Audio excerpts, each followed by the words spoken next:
MCQ का yes compose your dream. Hello दोस्तों, quick class में आपका स्वागत है। हमारे चैनल के द्वारा लगातार एनसीईआरटी के क्वेश्चन कराए जा रहे हैं।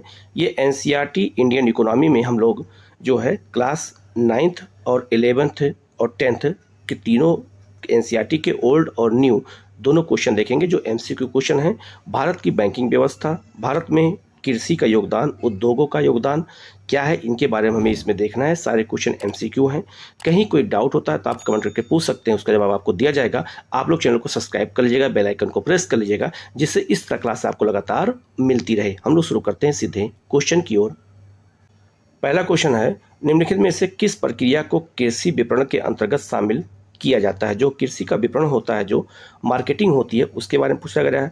पहला आपका कृषि पदार्थों का संग्रह और भंडारण करना, ये भी कृषि विपणन के अंतर्गत ही आता है। मार्केटिंग के अंतर्गत उसका संग्रह और भंडारण करना शामिल होता है। उत्पादित कृषि पदार्थों का प्रसंस्करण, उसे जो है मॉडिफाई करना, ठीक है, ये इसमें शामिल है।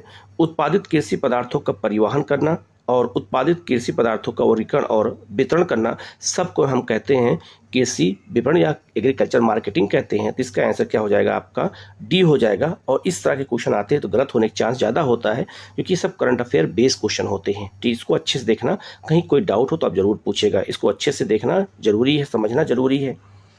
दूसरा क्वेश्चन है आपका, निम्नलिखित में से किसे सामाजिक आधारित संरचना के अंतर्गत शामिल नहीं किया जाता है? तो सामाजिक आधारित जो संरचना होती है उसमें हम किसको शामिल नहीं करते हैं? तो उसमें हम शिक्षा को शामिल करते हैं, उसमें हम जो है आवास को शामिल करते हैं, उसमें हम स्वास्थ्य को शामिल करते हैं, लेकिन ऊर्जा और परिवहन को हम सामाजिक आधारित संरचना में शामिल नहीं करते हैं। तो इसका आंसर क्या हो जाएगा? आपका सी हो जाएगा। 2 और 4 गलत है, बाकी सारे ऑप्शन सही हो जाएंगे। तो इसको कहते हैं आधारित सामाजिक संरचना।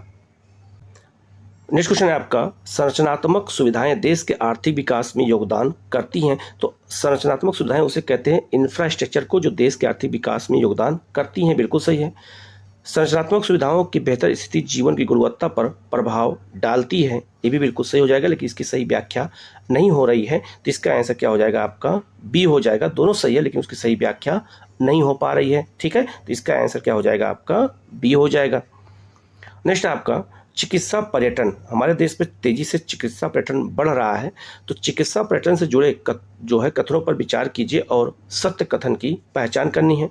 भारत ने चिकित्सा पर्यटन के क्षेत्र में महत्वपूर्ण प्रगति की है, बिल्कुल सही है। तो केरल, हिमाचल प्रदेश, उत्तराखंड में चिकित्सा पर्यटन तेजी से बढ़ रहा है। स्वास्थ्य सेवा क्षेत्र में आधुनिक चिकित्सा प्रौद्योगिकी के कारण जो है ऐसा हो रहा है, जो नागरिकों को आकर्षण भारत की ओर बढ़ रहा है। विदेशी नागरिकों का जो आकर्षण है वो भारत की ओर बढ़ रहा है। ये भी सही हो जाएगा। तो इसका आंसर क्या हो जाएगा? सी हो जाएगा। तो चिकित्सा हमारे देश में सस्ती है। अगर पूरी दुनिया का अगर हम कंपेयर करें तो हमारे यहाँ चिकित्सा सुविधाएं बहुत सस्ती हैं, इसीलिए लोग हमारे यहाँ इलाज कराने भी आते हैं। तो इसका आंसर सी हो जाएगा। नेक्स्ट आपका, कृषि के संदर्भ में निम्नलिखित में से कौन सा कथन सत्य है? ठीक है, पहला आपका ब्रिटिश उपनिवेशिक शासन के अंतर्गत भारत मूलतः एक कृषि अर्थव्यवस्था थी, बिल्कुल सही है। तो ब्रिटिश उपनिवेशिक मतलब हो गया जब ब्रिटिश काल में जो हमारे यहाँ शासन चल रहा था अंग्रेजों का, उस समय हमारी जो देश की अर्थव्यवस्था थी वो मूलतः कृषि पे आधारित थी, बिल्कुल सही है।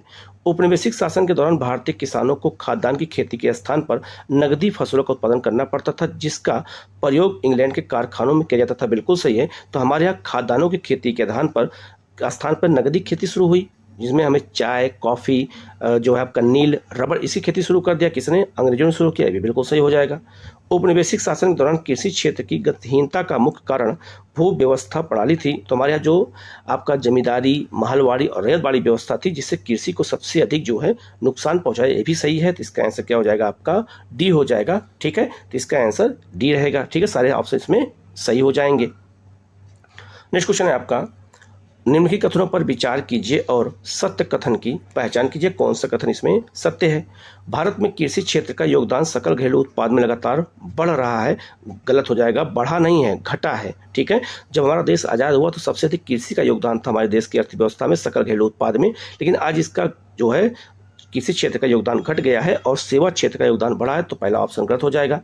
कृषि पर लोगों की निर्भरता घट रही है और गैर कृषि क्षेत्र की ओर रुझान बढ़ रहा है, ये भी बिल्कुल सही हो जाएगा। अब कृषि पर लोग जो है कम निर्भर हो रहे हैं, धीरे धीरे लोगों का गैर कृषि कार्यों में जो है रुझान बढ़ता जा रहा है, बिल्कुल सही हो जाएगा। तो इसका आंसर क्या हो जाएगा? आपका बी हो जाएगा, ठीक है, जो सत्य है। बाकी जो है पहला ऑप्शन इसमें क्या है?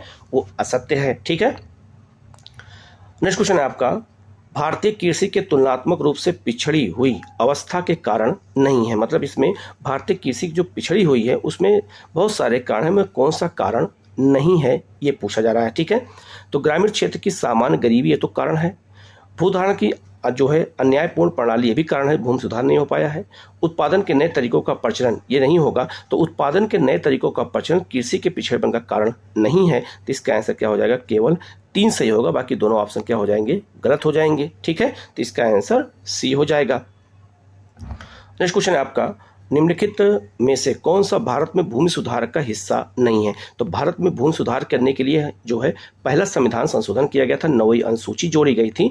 तो पहला संविधान संशोधन द्वारा हमारे यहाँ भूमि सुधार को लागू किया गया था। तो उसमें क्या क्या किया गया था, तो उसमें जो है मध्यस्थों की समाप्ति, जो बिचौलिए थे उनको समाप्त किया गया, भूजोत की अधिकतम सीमा का निर्धारण किया गया। भूजोत मतलब होता है किसी क्षेत्र की अधिकतम सीमा का निर्धारण किया गया, सीलिंग की गई कि ज़्यादा जमीन किसी के पास नहीं रहेगी, और जो जमीन जिसके पास ज़्यादा रहेगी वो किसी दूसरे को दे दी जाएगी जिसके पास भूमि नहीं है। काश्तकारी सुधार किया गया और लोगों को रजिस्टर कराया गया, उनके खेतौनी उनके नाम से कंप्यूटराइज किया गया, ये भी बिल्कुल सही है। बहुफसली योजना का संबंध भूमि सुधार से नहीं है, तो इसका आंसर क्या हो जाएगा, आपका डी हो जाएगा। ठीक है, नेक्स्ट आपका, भूमि सुधार के संदर्भ में निम्नलिखित कथनों पर विचार कीजिए और सत्य कथन की पहचान कीजिए। ये प्री और मेंस दोनों का बहुत महत्वपूर्ण टॉपिक है। स्वतंत्रता प्राप्ति के समय देश की भूधारण पद्धति में जमींदार, जागीरदार आदि का वर्चस्व था, बिल्कुल सही है। तो याद रखना, जब स्वतंत्र हमारा देश आज़ाद हुआ तो जमींदारों और जागीरदारों का वर्चस्व बहुत ज़्यादा था, तभी तो हमें संविधान संशोधन पहला करना पड़ा। ठीक है, इनके जो वर्चस्व को तोड़ने के लिए। भू सुधार कृषि में जो है समानता लाने के लिए किया गया, बिल्कुल सही। भू सुधार का उद्देश्य जो है जोतों के स्वामित्व में परिवर्तन लाना था, ये भी बिल्कुल सही है। तो इसका आंसर क्या हो जाएगा, डी हो जाएगा। इसमें सारे ऑप्शन सही हो जाएंगे। नेक्स्ट आपका, भारत में काश्तकारी सुधार के संबंध में कौन सा कथन सही है। ठीक है, पहला आपका, काश्तकारों को, काश्तकार मतलब होता है किसान कहते हैं, तो काश्तकारों को सुरक्षा प्रदान करने के लिए किया गया, बिल्कुल सही। तो काश्तकारी जब कानून लाया गया, सुधार किया गया, तो उसमें सबसे पहले काश्तकारों को सुरक्षा प्रदान की गई। लगान के नियमन के लिए किया गया, जमीन के स्वामित्व के अधिकार देने के लिए किया गया, ये भी किया गया। सिंचाई सुविधा का अल्प विकास, इससे कोई मतलब ही नहीं है। तो 1, 2 और 3 ये सारा काम काश्तकारी सुधार में किया गया किसानों के लिए। तो इसका आंसर क्या हो जाएगा, आपका ए हो जाएगा। ठीक है, नेक्स्ट क्वेश्चन है आपका, निम्नलिखित में से भारत के किन प्रांतों में भूमि सुधार कार्यक्रम को विशेष सफलता मिली है। ये बहुत ही महत्वपूर्ण क्वेश्चन है। तो केरल और पश्चिम बंगाल में जो है सबसे ज़्यादा भूमि सुधार जो है लागू किया गया, जो जहाँ सफलता मिली। बाकी यूपी में, बिहार में, हरियाणा में, पंजाब में, मध्य प्रदेश में आंशिक सफलता मिली, ज़्यादा सफलता नहीं मिल पाई। तो याद रखना, केरल और पश्चिम बंगाल में सबसे अधिक सफलता मिली और सबसे अधिक जमींदार पश्चिम बंगाल में थे। तो यहाँ सफलता मिलना स्वाभाविक है, क्योंकि वहाँ पर जमींदारों को उन्मूलन करना बहुत जरूरी था। ठीक है, नेक्स्ट आपका, निम्नलिखित में से किसको या किनको कृषि की निविष्ठा के अंतर्गत सम्मिलित नहीं किया जाता है। मतलब इसमें क्या है, जैसे कृषि के अंतर्गत शामिल नहीं करते हैं। ठीक है, तो कृषि उपकरण को शामिल किया जाता है।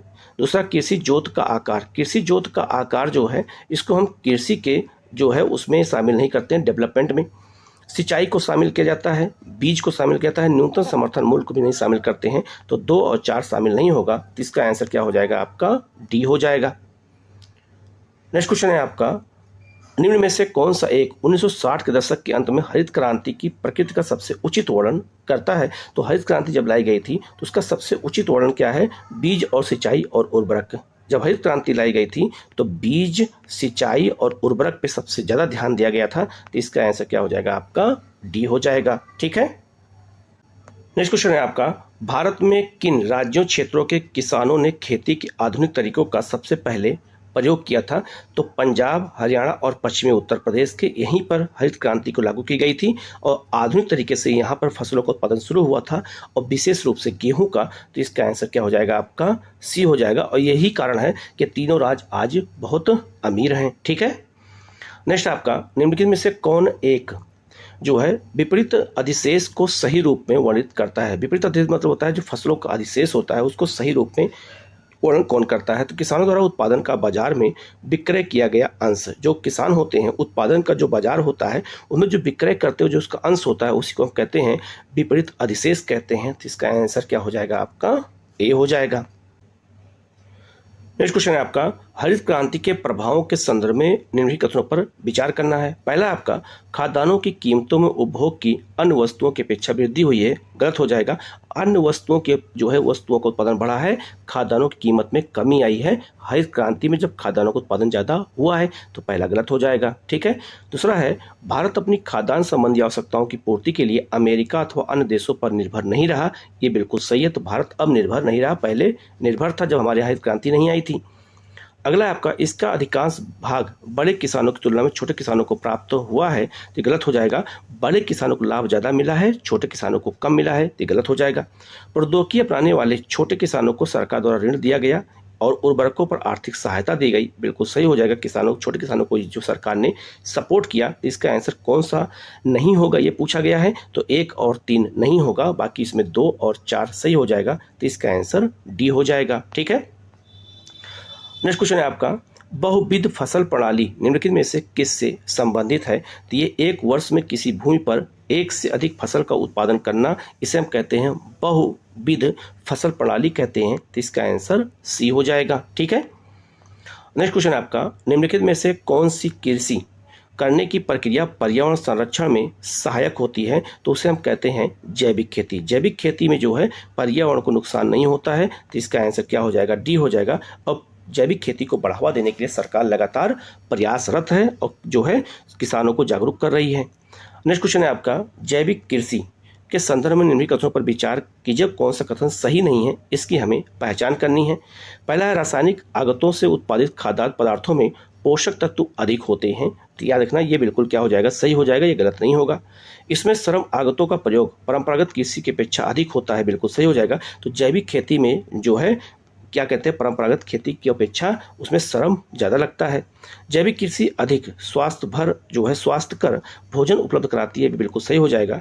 विश्व बाजारों में जैविक कृषि उत्पादों की मांग नहीं है, गलत हो जाएगा। तो इसका आंसर क्या हो जाएगा, आपका डी हो जाएगा, जो असत्य है। बाकी तीनों ऑप्शन सत्य हो जाएंगे। तो ऐसे ही क्वेश्चन हमें प्रैक्टिस अच्छे से करनी है। नेक्स्ट क्वेश्चन है आपका, फसल बीमा के संदर्भ में निम्नलिखित कथनों पर विचार कीजिए और सत्य कथन की पहचान कीजिए, ठीक है। पहला आपका, इस प्रणाली में सामान्यतः चोरी अथवा अन्य नुकसान के बदले फसलों की बीमा की सुविधा प्रदान की जाती है, बिल्कुल सही है। फसल बीमा के द्वारा फसलों की कीमतों में अप्रत्याशित रूप से कमी होने के परिणाम स्वरूप होने वाली हानि की भरपाई क्षतिपूर्ति भी की जाती है, ये भी बिल्कुल सही हो जाएगा। तो बीमा योजना के तहत दोनों काम होता है। तो इसका आंसर क्या हो जाएगा, आपका सी हो जाएगा, ठीक है। नेक्स्ट आपका, भारत में किस प्रकार के कृषकों की संख्या सबसे अधिक है। तो भारत में सबसे अधिक है सीमांत और छोटे किसानों की संख्या सबसे ज़्यादा है। तो इसका आंसर क्या हो जाएगा, आपका ए हो जाएगा, ठीक है। नेक्स्ट आपका, किसी देश में खाद्य सुरक्षा केवल तभी सुनिश्चित होती है जब क्या होगा, जब सभी लोगों के लिए पर्याप्त खाद्य उपलब्ध हो, तो उसे हम खाद्य सुरक्षा कहेंगे। सभी लोगों के पास स्वीकार्य गुणवत्ता के खाद्य पदार्थ खरीदने की क्षमता भी हो, तब भी होगा। और खाद्य की उपलब्धता में कोई बाधा ना आए, इसको हम कहते हैं फूड सिक्योरिटी कहते हैं, खाद्य सुरक्षा कहते हैं। तो इसका आंसर क्या हो जाएगा, डी हो जाएगा। ये भी बहुत ही महत्वपूर्ण क्वेश्चन है। नेक्स्ट आपका, भारत में निम्नलिखित में राज्य समूहों में से किसमें खाद्य की दृष्टि से असुरक्षित लोगों की संख्या सबसे अधिक है। तो खाद्य की दृष्टि से मतलब भोजन की दृष्टि से सबसे असुरक्षित कौन सा है। तो उड़ीसा, बिहार भी है, पश्चिम बंगाल भी है, मध्य प्रदेश भी है और झारखंड है। तो इसका आंसर क्या हो जाएगा, डी हो जाएगा। इन राज्यों में भूखमरी की संख्या सबसे ज़्यादा बड़ी प्रॉब्लम है, खाद्यान्न की दृष्टि से सबसे असुरक्षित राज्य यही है। इसका आंसर सभी हो जाएगा, ठीक है। सब राज्य इसमें शामिल हैं जो इसमें ऑप्शन में दिए गए हैं। नेक्स्ट क्वेश्चन है आपका, भारत में उद्योगों के विकास के संदर्भ में निम्नलिखित कथनों पर विचार करना है और असत्य कथन की पहचान करनी है, कौन सा कथन इसमें असत्य है। भारत में आधुनिक उद्योगों की स्थापना 19वीं शताब्दी के उत्तरार्ध में होती है, बिल्कुल सही है। तो हमारे यहाँ जो है पहली जो इस्पात कंपनी किसी भारतीय द्वारा स्थापित की गई थी, आपको पता होगा जमशेदपुर में टाटा स्टील कंपनी 1907 में स्थापित की गई थी, ठीक है। आगे लिखा है, और भारत में आधुनिक उद्योगों की स्थापना 19वीं शताब्दी के उत्तरार्ध में यहीं से शुरू होता है और धीरे धीरे जब देश आज़ाद हुआ तो और उद्योगों की स्थापना हुई। प्रारंभ में औद्योगिक विकास केवल सूती वस्त्र तक ही सीमित था, ये भी बिल्कुल सही हो जाएगा। पटसन उद्योग की स्थापना भारतीय उद्यमियों द्वारा किया गया था, गलत हो जाएगा, ये अंग्रेजों द्वारा किया गया था। तो इसका आंसर ये आपका जो है तीसरा गलत हो जाएगा। Tata iron steel company TISCO की स्थापना 1907 में की गई थी, अभी मैंने आपको बता ही दिया है, ये भी बिल्कुल सही हो जाएगा। तो इसका आंसर क्या हो जाएगा आपका, केवल 3 होगा जो गलत है, बाकी सारे ऑप्शन में सही हैं। तो पटसन उद्योग जो है आपका हुगली नदी किनारे किनारे पश्चिम बंगाल में लगाया गया है और ये अंग्रेजों ने लगाया था, भारतीय उद्यमियों द्वारा नहीं लगाया गया था। ठीक है, तो इसका आंसर क्या हो जाएगा आपका, केवल 3 हो जाएगा। नेक्स्ट क्वेश्चन है आपका, निम्नलिखित पर विचार कीजिए और उपयुक्त में से कौन आधारभूत उद्योगों की श्रेणी में शामिल नहीं है। तो आधारभूत उद्योगों में 8 उद्योग शामिल होते हैं, तो उसमें कौन सा उद्योग शामिल नहीं है ये पूछा गया है। ठीक है, तो कोयला उद्योग को आधारभूत उद्योग कहते हैं, बिल्कुल सही। सीमेंट उद्योग को आधारभूत उद्योग कहते हैं, स्टील को आधारभूत उद्योग कहते हैं, विद्युत को आधारभूत उद्योग कहते हैं, लेकिन सूती वस्त्र उद्योग और ऑटोमोबाइल उद्योग को आधारभूत उद्योग नहीं कहते हैं। तो इसका आंसर क्या हो जाएगा आपका, डी हो जाएगा। तो आधारभूत उद्योग 8 हैं, इस लिस्ट में हम दे दिया है, सबको देख के अच्छे से याद कर लेना कि आधारभूत उद्योग किसे कहते हैं, कौन कौन उद्योग में शामिल हैं। तो मैंने तो बता ही दिया, डिटेल में दे दिया, इसको देख करके अच्छे से याद कर लेना। तो सूती वस्त्र उद्योग और ऑटोमोबाइल उद्योग इसमें शामिल नहीं है, तो इसका आंसर 2 और 4 हो जाएगा, अर्थात डी हो जाएगा। नेक्स्ट आपका, भारत में उद्यमों हेतु लाइसेंसिंग प्रणाली का आधार था। तो जब हमारे यहाँ कोई उद्योग लगाया जाता था तो उसको लाइसेंस लेना पड़ता था, तो उसका लाइसेंस का आधार था औद्योगिक विकास और जो है नियमन अधिनियम 1951, इसी के तहत लाइसेंस लेना पड़ता था और तभी उद्योग स्थापित हो सकता था। इसको बाद में आर्थिक जो सुधार लागू किया गया था 1991 में, तब इसको समाप्त कर दिया गया था। ठीक है, तो इसका आंसर ए हो जाएगा। नेक्स्ट आपका, भारत में औद्योगिक विकास हेतु निजी क्षेत्र और सार्वजनिक क्षेत्र का एक साथ मिलकर कार्य करने का प्रस्ताव किस औद्योगिक नीति में रखा गया था। ये बहुत ही महत्वपूर्ण क्वेश्चन है कि निजी क्षेत्र और प्राइवेट सेक्टर साथ मिलकर काम करेंगे, ये पहली बार कब कहा गया था। तो औद्योगिक नीति प्रस्ताव 1956 में कहा गया था कि सब लोग मिलकर काम करेंगे। और इसको याद कैसे करना है कि द्वितीय पंचवर्षीय योजना इसी समय शुरू हुई थी और द्वितीय पंचवर्षीय योजना का विषय क्या था, उद्योग था। और उद्योग चलाने के लिए सरकार ने क्या किया, निजी क्षेत्र और सार्वजनिक क्षेत्र को दोनों को मिला दिया। तो याद रखना, ये औद्योगिक नीति 1956 में शुरू हुआ था, तो इसका आंसर ए हो जाएगा। यहीं से हमारे देश में दोनों सेक्टर को साथ मिलकर काम करने के लिए आना पड़ा, एक साथ में ये नीति बनाई गई थी। ठीक है, नेक्स्ट आपका, नवरत्न का विचार संबंधित है किससे। तो सार्वजनिक क्षेत्र के जो चयनित उद्योग उपक्रम होते हैं, इंडस्ट्री होते हैं, उद्योग होते हैं, उन्हें हम नवरत्न का दर्जा देते हैं। और इसके अलावा महारत्न होता है और इसके अलावा मिनी रत्न होता है और मिनी रत्न 2 होता है। तो लिस्ट में हमने दे दिया है नवरत्न कंपनियां कौन कौन सी हैं, महारत्न कंपनियां कौन कौन सी हैं, इसको अच्छे से याद कर लेना, यहाँ से क्वेश्चन एग्जाम में आपसे पूछे जाएंगे। तो यहाँ इसका आंसर क्या हो जाएगा आपका, बी हो जाएगा। सरकार की कंपनियों को नवरत्न महारत्न अलग अलग कंपनियों के दायरे में रखा जाता है, उनके आकार के आधार पर। ठीक है, तो इस टर्नओवर के आधार पे, तो इसका आंसर बी हो जाएगा। ठीक है, तो इसको अच्छे से याद कर लेना आप सब लोग। नेक्स्ट क्वेश्चन है आपका, उद्योगों के प्रादेशिक विकेंद्रीकरण को प्रेरित करने के लिए सरकार द्वारा निम्नलिखित में से कौन सा तरीके अपनाए जाते हैं। ठीक है, तो पिछड़े जिलों में स्थापित उद्योगों को आर्थिक सहायता प्रदान करके, बिल्कुल सही। औद्योगिक लाइसेंस के नियमन को उदार बना करके, बिल्कुल सही। नए उद्योगों को आकर्षित करने के लिए जो है अधिक संरचनात्मक सुविधाएं प्रदान करके, ये भी बिल्कुल सही हो जाएगा। तो इसका आंसर क्या हो जाएगा आपका, डी हो जाएगा। इसमें सारे कारण जिम्मेदार हैं जो उद्योगों के प्रादेशिक विकेंद्रीकरण के लिए जिम्मेदार हैं, तो इसका आंसर डी हो जाएगा। ठीक है, नेक्स्ट क्वेश्चन है आपका, अब क्वेश्चन जितने भी आएंगे वो बैंकिंग के आएंगे। ठीक है, तो भारत के अगर देखा जाए तो बैंकिंग सेक्टर के बारे में भी क्वेश्चन एग्जाम में पूछे जाते हैं, तो इसको मैंने शामिल कर लिया है। तो अगला क्वेश्चन है आपका, मुद्रा के कार्य के संबंध में निम्नलिखित पर विचार कीजिए और नीचे दिए गए कोड से सही उत्तर चुनिए। तो मुद्रा का काम क्या होता है। पहला है आपका, विनिमय का माध्यम होता है, ये जो है विदेशी मुद्रा का विनिमय करता है। मूल्य मान की इकाई होता है। भविष्य के जो है भुगतानों का यह मानक होता है। क्रय शक्ति अथवा मूल्य का संचय होता है। सब काम मुद्रा का होता है, तो इसका क्या आंसर हो जाएगा, डी हो जाएगा। ठीक है, सभी काम इसमें मुद्रा के होते हैं। ठीक है, नेक्स्ट क्वेश्चन है आपका, निम्नलिखित में से कौन एक मूल्य संचय का कार्य कर सकती है। मूल संचय का कार्य इसमें कौन एक कर सकती है। तो सोना, भू संपत्ति, मकान और बंध पत्र, ये सब मिलकर के मूल संचय का काम करते हैं। तो इसका आंसर क्या हो जाएगा आपका, डी हो जाएगा। ठीक है, नेक्स्ट आपका, सरकार द्वारा जारी करेंसी के संदर्भ में निम्नलिखित कथनों पर विचार कीजिए और कौन सा कथन सत्य नहीं है, इसकी पहचान करनी है। ठीक है, पहला है आपका ऑप्शन है, यह विधि संगत देयता, ठीक है, लीगल टेंडर होने के साथ जो है प्रतिष्ठ मुद्रा भी है, बिल्कुल क्या हो जाएगा आपका, ये बिल्कुल सही हो जाएगा। ठीक है, इसका मुद्रा होना सरकार के आदेश पर निर्भर करता है, ये भी बिल्कुल सही है।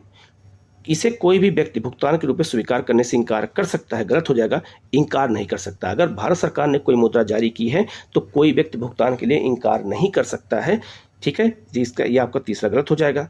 छोटे छोटे सिक्के 1 से 50 पैसे के सिक्के की विधि संगत देयता सीमित होती है, ये बिल्कुल सही हो जाएगा। तो इसका आंसर केवल 3 होगा जो गलत है, बाकी सारे ऑप्शन क्या हो जाएंगे इसमें सही हो जाएंगे। जो करेंसी सरकार द्वारा जारी की जाती है उसके बारे में ये कथन था, ठीक है।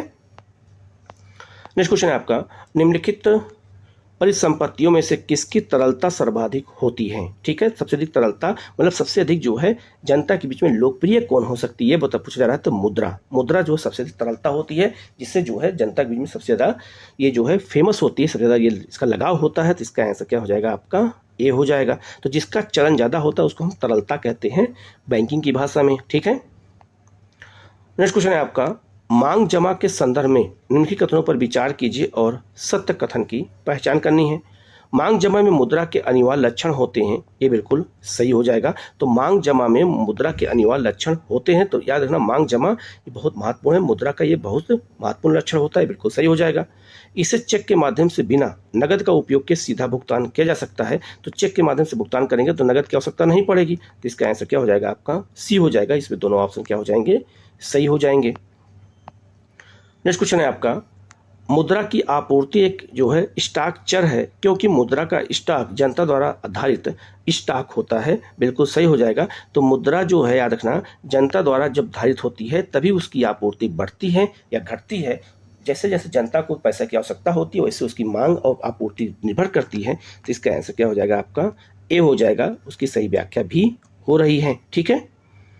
नेक्स्ट आपका, निम्नलिखित में से कौन सा एक मुद्रा की आपूर्ति का भाग नहीं है। मुद्रा की आपूर्ति हम जब कहीं करते हैं तो उसमें कौन सा इसका भाग नहीं है। तो अंतर बैंक जमा, जो अंतर बैंक जमा होता है ये मुद्रा की आपूर्ति का भाग नहीं है, जबकि लोगों द्वारा रखी गई करेंसी, डाकघर बचत बैंकों में बचत जमाएं, व्यावसायिक बैंकों की निवल जो है जो जमाएं होती हैं सबको हम मुद्रा की आपूर्ति में शामिल करते हैं, लेकिन अंतर बैंक जमा नहीं करते हैं। तो इसका आंसर बी हो जाएगा। नेक्स्ट क्वेश्चन है आपका, निम्नलिखित कथनों पर विचार कीजिए और उपयुक्त को उनकी तरलता के जो है घटते क्रम में व्यवस्थित कीजिए और नीचे दिए गए कूट से सही उत्तर का चयन कीजिए। इसका मतलब यह हुआ कि तरलता मतलब हो गया कि सबसे आसान तरीके से जनता के पास पैसा कौन सी होती है और सबसे कम कौन सी होती है, इसको घटते क्रम में बताना है। तो इसमें पहला कौन सा होगा, जनता द्वारा धारित करेंसी, जो जनता अपने पास पैसा रखी होती है सबसे ज़्यादा तरलता उसी में होती है जहाँ तुरंत हम सामान खरीद सकते हैं। दूसरी जो तरलता होती है बैंकों के पास जो मांग जमा होती है वो होती है। तीसरा बैंकों के पास बचत जमा होती है और चौथा बैंकों के पास समाधि जमा होती है। तो सबसे अधिक तरलता जनता के पास जो पैसा होता है उसमें होता है। तो इसका आंसर क्या हो जाएगा आपका सी हो जाएगा, ठीक है।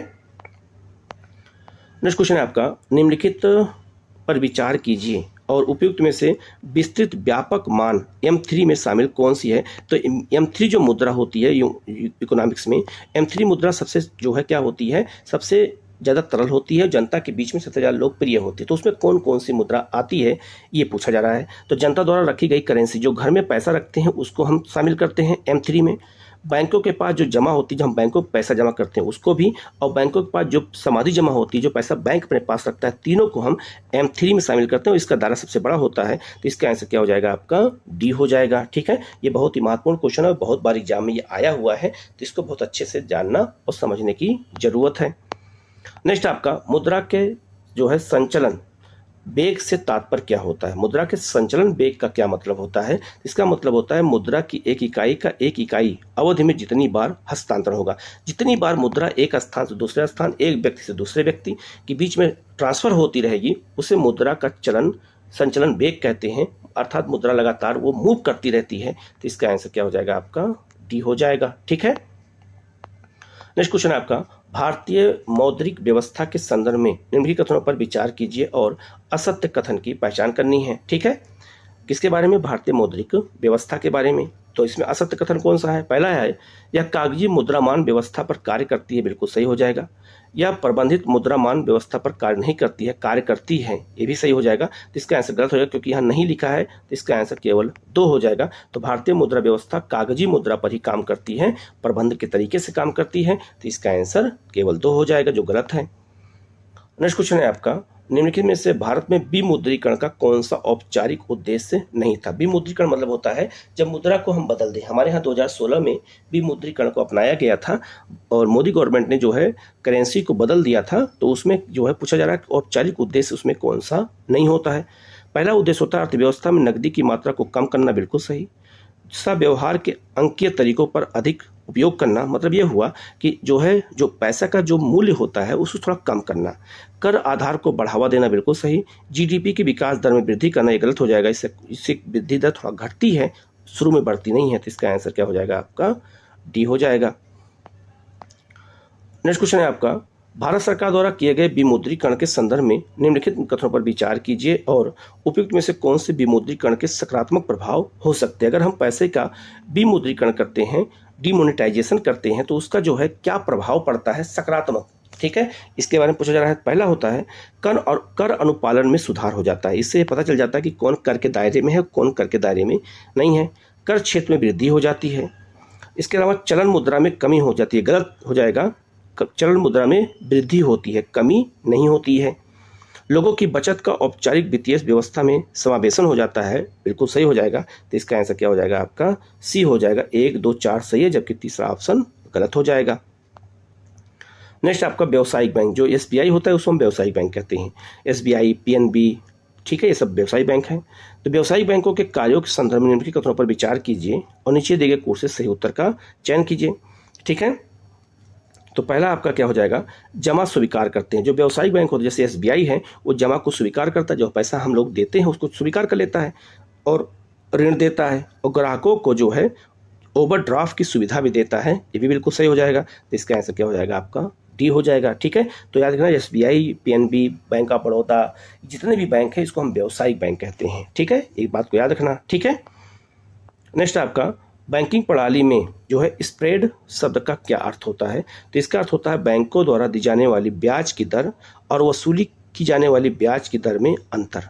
जब बैंकों द्वारा जो ब्याज दर होता है वो और जो वसूला गया वो ब्याज दर, दोनों में अंतर हो जाता है, तो उसको हम कहते हैं स्प्रेड कहते हैं। तो इसका आंसर क्या हो जाएगा आपका? सी हो जाएगा, ठीक है। नेक्स्ट क्वेश्चन है आपका, भारत में व्यावसायिक बैंकों के कार्यों में शामिल हैं। तो जो व्यावसायिक बैंक है हमारे देश में, जैसे एसबीआई मैंने आपको बताया, इनके प्रमुख काम क्या हैं?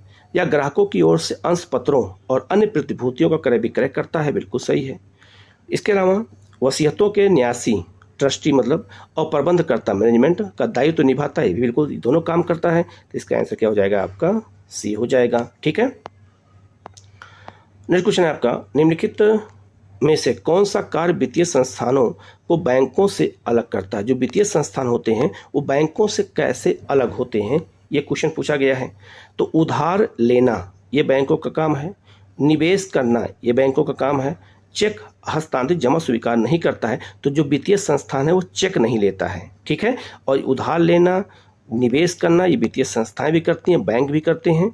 याद रखना, चेक जो है ये वित्तीय संस्थाएं स्वीकार नहीं करती हैं, बैंक करता है। तो इसका आंसर क्या हो जाएगा आपका? सी हो जाएगा, ठीक है। नेक्स्ट क्वेश्चन है आपका, निम्नलिखित में से कौन सा एक व्यावसायिक बैंकों की परिसंपत्तियों में शामिल नहीं है? तो जो व्यावसायिक बैंक होते हैं उनकी संपत्ति भी होती है, तो उनकी संपत्ति में क्या शामिल नहीं होता है? तो निवेश शामिल होता है, ऋण और अग्रिम शामिल होता है, जमाएं शामिल नहीं होती। जो पैसा हम जमा करते हैं बैंकों में वो बैंक की संपत्ति नहीं होता है। हम जब चाहेंगे वो बैंक का पैसा निकाल लेंगे तो उसको हम जमा कहते हैं। जो पैसा हम बैंक में जमा कहते हैं तो जमाएं जो है उसकी संपत्ति नहीं है, वो हमारा पैसा है, जब चाहेंगे हम ले सकते हैं। और आरबीआई के पास जो जमा व्यवसायिक बैंक करते हैं वो भी परिसंपत्ति उनकी होती है। तो इसका आंसर क्या हो जाएगा? केवल 3 हो जाएगा। तो जो जमा बैंकों के पास होता है वो तो जो पब्लिक का पैसा है, वो तो उनका पैसा है नहीं, तो वो बैंकों की संपत्ति नहीं होती है, ठीक है। नेक्स्ट क्वेश्चन है आपका, निम्नलिखित में से कौन सा कथन सही नहीं है? इनमें कौन सा कथन है जो सही नहीं है? पहला आपका, आरबीआई देश का केंद्रीय बैंक है, बिल्कुल सही। आरबीआई देश की विदेशी विनिमय निधि का अभिरक्षक करता है, बिल्कुल सही है। तो जो विदेशी मुद्रा का विनिमय होता है, चेंज होता है, वो आरबीआई करता है। तीसरा, आरबीआई केंद्रीय और राज्य सरकारों का बैंकर होता है, बिल्कुल सही है। तो केंद्र के साथ साथ राज्यों का भी बैंक होता है आरबीआई। और आरबीआई की स्थापना 1949 में की गई थी, गलत हो जाएगा। 1949 में आरबीआई का राष्ट्रीयकरण किया गया था। आरबीआई की स्थापना 1935 के अधिनियम के तहत की गई थी। तो इसका आंसर क्या हो जाएगा आपका? डी हो जाएगा। नेक्स्ट क्वेश्चन है आपका, भारतीय रिजर्व बैंक के संदर्भ में निम्नलिखित कथनों पर विचार कीजिए और सत्य कथन की पहचान करनी है। तो भारतीय रिजर्व बैंक के बारे में पूछा गया है। पहला, वह देश की मुद्रा का निर्गमन करता है, बिल्कुल सही हो जाएगा, मुद्रा को जारी करता है। वह सरकार के बैंकर के रूप में काम करता है, बिल्कुल सही। वह अर्थव्यवस्था के विदेशी कोष का संरक्षण करता है, तो जो विदेशी कोष होता है उसका संरक्षण आरबीआई करता है। वह बैंकिंग व्यवस्था के लिए बैंक की भांति कार्य करता है, बिल्कुल सही हो जाएगा। तो इसका आंसर क्या हो जाएगा आपका सी हो जाएगा। इसमें सारे ऑप्शन क्या हो जाएंगे आपके सही हो जाएंगे। नेक्स्ट आपका, भारत में मुद्रा संबंधी नोटों के निर्गमन के व्यवस्था आधारित है किस पर? तो व्यवस्था आधारित है न्यूनतम संरक्षित निधि कोष पर। न्यूनतम कोष जो रखना पड़ता है 200 करोड़ रुपए का, और तब बैंक जो है नोट छापता है। तो इसका आंसर क्या हो जाएगा आपका ये हो जाएगा। ये भी बहुत महत्वपूर्ण क्वेश्चन है, कई बार एग्जाम में ये पूछा भी गया है, ठीक है। नेक्स्ट आपका, भारत में निम्नलिखित में से किसके द्वारा 1 रुपए के नोट और सभी सिक्कों का निर्गमन किया जाता है, मतलब जारी किया जाता है। निर्गमन मतलब होता है जारी किया जाता है। तो ये बात याद रखना, भारत सरकार के द्वारा। आरबीआई जो है 1 रुपए के नोट का निर्गमन नहीं करता है और सिक्कों का निर्गमन नहीं करता, ये भारत सरकार करता है। तो इसका आंसर क्या हो जाएगा आपका बी हो जाएगा, ठीक है। नेक्स्ट क्वेश्चन है आपका, निम्नलिखित में से किसको करेंसी नोट निर्गमन करने का अधिकार प्राप्त है? तो इसमें किसको प्राप्त है ये पूछा गया है। तो इसमें प्राप्त है भारतीय रिजर्व बैंक को। तो इसका आंसर क्या हो जाएगा आपका बी हो जाएगा। नेक्स्ट क्वेश्चन है आपका, भारतीय रिजर्व बैंक बैंकों के बैंक के रूप में काम करता है। तो इसका मतलब ये हुआ कि जो आरबीआई है उसमें खाता किसका होता है? एसबीआई का खाता होता है। आरबीआई में आम जनता का खाता नहीं होता, उसमें एसबीआई और अन्य बैंकों का खाता होता है। इसीलिए भारतीय रिजर्व बैंक को बैंकों का बैंक का कहते हैं। इसका अर्थ निम्नलिखित में से क्या होता है? तो बैंकों का मतलब क्या होता है? बैंकों का बैंक का मतलब, इसका मतलब ये होता है या अन्य बैंकों के नगद कोष के एक अंश को अपने पास सुरक्षित रखता है, बिल्कुल सही है। तो एसबीआई जैसे मान लो एक वाणिज्यिक बैंक है, तो उसका खाता किस में होता है? एसबीआई में। और वाणिज्यिक बैंक जो आपका है जैसे एसबीआई है, तो उसका कुछ पैसा किसके पास जमा होता है? आरबीआई के पास, कि जब जरूरत पड़े तो ले सकें। या अल्पावधि के लिए नकदी देता है, ये भी बिल्कुल सही। या व्यावसायिक बैंकों के कार्यों का जो क्या करता है? जांच करता है, नियमन करता है, नियंत्रण करता है, ये बिल्कुल सही हो जाएगा। तो इसका आंसर क्या हो जाएगा? तो इसका आंसर सभी हो जाएगा, अर्थात डी हो जाएगा। इसलिए उसको बैंकों का बैंक कहते हैं। नेक्स्ट आपका, सरकार के बैंकर के रूप में केंद्रीय बैंक के कार्यों के संदर्भ में निम्नलिखित कथनों पर विचार कीजिए। तो याद रखना, ये सरकार का बैंकर भी होता है एसबीआई। तो इसके बारे में पूछा जा रहा है, सॉरी एसबीआई नहीं, आरबीआई। ये आरबीआई केंद्रीय बैंक है, उसके बारे में है, ठीक है। तो पूछा जा रहा है, तो पहला है, यह सरकार की ओर से भुगतान को स्वीकार करता है, बिल्कुल सही। या सार्वजनिक ऋण के प्रबंधन का कार्य करता है, बिल्कुल सही। या सरकार को बैंकिंग और वित्तीय मामलों पर परामर्श देता है, बिल्कुल सही। या सरकार के सभी चालू खाते के नगद कोष को अपने पास रखता है, बिल्कुल सही। तो इसका आंसर क्या हो जाएगा आपका डी हो जाएगा। सारे ऑप्शन सही हो जाएंगे। नेक्स्ट क्वेश्चन है आपका, भारत में मौद्रिक नीति का निर्माण कौन करता है? तो भारत में मौद्रिक नीति तिमाही, छमाही और सालाना कौन जारी करता है? तो आरबीआई जारी करता है। तो इसका आंसर क्या हो जाएगा? बी हो जाएगा। तो मौद्रिक नीति के द्वारा जो है महंगाई को कंट्रोल किया जाता है, मुद्रास्फीति को कंट्रोल करते हैं, ठीक है। नेक्स्ट आपका, भारत में मुद्रा और साख का नियंत्रण किया जाता है किसके द्वारा? तो ये आरबीआई के द्वारा किया जाता है, भारतीय रिजर्व बैंक के द्वारा। इसका आंसर सी हो जाएगा। नेक्स्ट क्वेश्चन है आपका, निम्नलिखित कथनों पर विचार कीजिए और असत्य कथन की पहचान करनी। कौन सा कथन असत्य है? बैंक दर वह ब्याज दर है जो भारतीय रिजर्व बैंक अपने ग्राहकों से उनके अल्पकालिक उधार पर देता है, उसे हम क्या कहते हैं? बैंक दर कहते हैं, बिल्कुल सही। रेपो दर वह दर है, ब्याज दर है जो भारतीय रिजर्व बैंक अपने ग्राहकों से उनके दीर्घकालीन उधार पर जो है क्या करता है? लेता है, ये भी बिल्कुल सही हो जाएगा। इनमें दोनों ऑप्शन क्या हो जाएंगे? सही हो जाएंगे। तो इसका आंसर डी हो जाएगा, क्योंकि कोई भी सत्य मतलब असत्य नहीं है, दोनों सत्य हैं, ठीक है। तो इसका आंसर डी हो जाएगा। नेक्स्ट क्वेश्चन है आपका, बैंक दर में वृद्धि सामान्यतः इस बात का संकेत है। याद रखना, बैंक में वृद्धि करते हैं बैंक दर में, तो किस बात का संकेत होता है? तो केंद्रीय बैंक महंगी मुद्रा नीति का अनुसरण कर रहा होता है, इसका मतलब ये होता है। तो इसका आंसर क्या हो जाएगा? आपका डी हो जाएगा। नेक्स्ट क्वेश्चन है आपका, भारतीय अर्थव्यवस्था के संदर्भ में खुला बाजार प्रचलन मतलब खुले बाजार की प्रक्रियाएं किससे निर्दिष्ट होती हैं? तो याद रखना, आरबीआई द्वारा सरकारी प्रतिभूतियों का जब क्रय विक्रय होता है, जो सरकारी प्रतिभूतियां होती हैं उनका जब क्रय विक्रय आरबीआई करती है, तो उसे हम खुले बाजार की प्रक्रिया कहते हैं। और इसके द्वारा जो है ये मुद्रा क्या कहते हैं? नियंत्रण का एक तरीका होता है मौद्रिक नीति का, खुले बाजार की प्रक्रिया भी होता है, तो इसका आंसर क्या हो जाएगा आपका सी हो जाएगा। ठीक है। नेक्स्ट आपका भारतीय रिजर्व बैंक की दर कम करने के फलस्वरूप, अगर भारतीय रिजर्व बैंक दर थोड़ा कम कर दे तो उससे क्या होगा, तो उससे हो जाएगा बाजार की तरलता बढ़ जाएगी। मतलब ये हुआ बाजार में पैसे का फ्लो बढ़ जाएगा। जब बैंक दर कम हो जाती है, लोग ज़्यादा लोन लेंगे तो बाजार में पैसा ज़्यादा आ जाएगा, उसे हम कहते हैं बाजार की तरलता का बढ़ना। ठीक है। नेक्स्ट क्वेश्चन है आपका, बैंकों की साख अथवा द्रव्य सृजन की क्षमता का निर्धारण आरबीआई द्वारा किया जाता है। बिल्कुल सही। आरबीआई जमाओं के एक निश्चित प्रतिशत को तय कर देता है जो प्रत्येक बैंक को रखना अनिवार्य है। मतलब यह हुआ कि कुछ पैसा आरबीआई तय करता है और बैंकों को अपने पास रखना पड़ता है। इसकी वृद्धि के साख सृजन को अधिक समर्थ बनाया जा सकता है। उपयुक्त इसके बारे में स्पष्ट व्याख्या कीजिए। तो उसे हम क्या कहते हैं, तो उसे हम कहते हैं नगद आरक्षित अनुपात कहते हैं। और ये पैसा वाणिज्यिक बैंकों को अपने पास रखना पड़ता है और तय कौन करता है, तो जो है आरबीआई तय करता है। जैसे मान लो आरबीआई तय कर दिया कि कुछ पैसा एसबीआई को अपने पास रखना है, तो जो पैसा अपने पास जमा के रूप में रखेगा आपातकाल के लिए, उसे हम नगद आरक्षित अनुपात कहते हैं। तो इसका आंसर क्या हो जाएगा, डी हो जाएगा। नेक्स्ट आपका नरसिम्हन समिति का संबंध किससे, ये बहुत महत्वपूर्ण है, बैंकिंग संरचना में सुधार से। जो बैंकिंग संरचना है उसमें सुधार करने के लिए समिति बनाई गई थी, ये बहुत महत्वपूर्ण है। तो इसका आंसर बी हो जाएगा। और नेक्स्ट क्वेश्चन है आपका, निम्नलिखित में से कौन से वित्तीय समायोजन का भाग है। समायोजन मतलब हो गया कि वित्तीय समायोजन मतलब यह हो गया कि वित्तीय क्या कहते हैं, वित्तीय क्षेत्र को आम जनता तक पहुंचाने का क्या क्या तरीका होता है। पहला आपका जनधन खाते द्वारा हम जनता तक आसानी से पहुंच सकते हैं। ई बैलेट्स के द्वारा, जैसे आजकल देखा होगा फ़ोन पे, ये सब हो गया। मोबाइल और स्मार्टफोन का विस्तार करके इससे भी हम कर सकते हैं। आधार आधारित भुगतान प्रणाली को मजबूत करके इससे भी कर सकते हैं। तो याद रखना, वित्तीय समावेशन का मतलब ही होता है कि हम जनता तक आसानी से बैंकिंग सुविधाओं को पहुंचा सकें। तो इन चारों माध्यम के हम द्वारा पहुंचाते हैं। तो इसका आंसर क्या हो जाएगा, सी हो जाएगा। तो इसका आंसर चारों हो जाएगा, तो इसका आंसर सी हो जाएगा। अर्थात 1, 2, 3 और 4 सभी सही है। तो इतने क्वेश्चन महत्वपूर्ण थे जो मैंने बैंकिंग सेक्टर से लाया था, कृषि से लाया था, कुछ उद्योग से क्वेश्चन मैंने शामिल किए थे। वीडियो को पूरा देखिएगा, कहीं कोई डाउट होता है कमेंट करके पूछेगा। चैनल को जरूर सब्सक्राइब कर लीजिएगा जिससे इस तरह क्लास आपको लगातार मिलती रहे। Okay, thank you.